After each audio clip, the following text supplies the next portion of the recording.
Hi, I'm Cassia Roth, and I'm Assistant Professor of History and Latin American and Caribbean Studies at UGA. And my research focuses on the history of gender, race, medicine, and the law in Latin America, and particularly in Brazil. So my first book, which was published in January 2020, which was a year ago, but seems like it was a decade ago, was titled A Miscarriage of Justice, Women's Reproductive Lives and the Law in Early 20th-Century Brazil.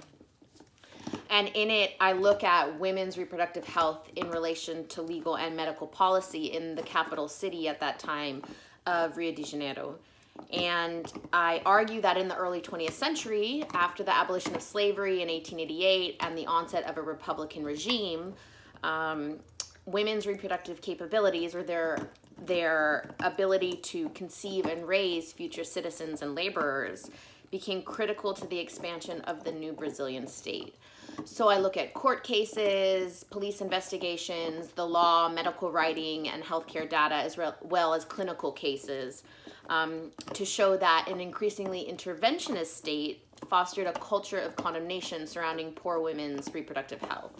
So throughout the book, I center women's experiences, and I think the experience I start the book with demonstrates really well the overall argument, which is around 1 or 2 in the morning in 1912, a 29-year-old single mother named Isalina Vieira went to the local maternity hospital to give birth. But the doctor who was on call turned her away, saying there was no room. And so she ended up giving birth on the sidewalk in front of the hospital, and her newborn died because of the lack of care and the adverse circumstances in which she gave birth.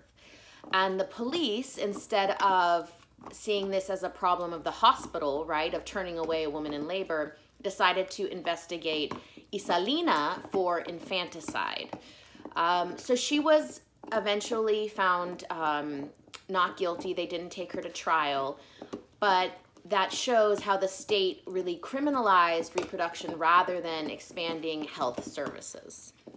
So my new project, which is goes back in time, and it really does come out of my first book, is about enslaved women's reproductive health in early 19th century Brazil. And so to complete this project, I was just awarded a National Endowment for the Humanities Fellowship, and I'll be using that fellowship to travel to Brazil and Portugal to do research and the writing for the book, which really wants to center enslaved women's reproductive practices as central to the demise of the institution of slavery in Brazil.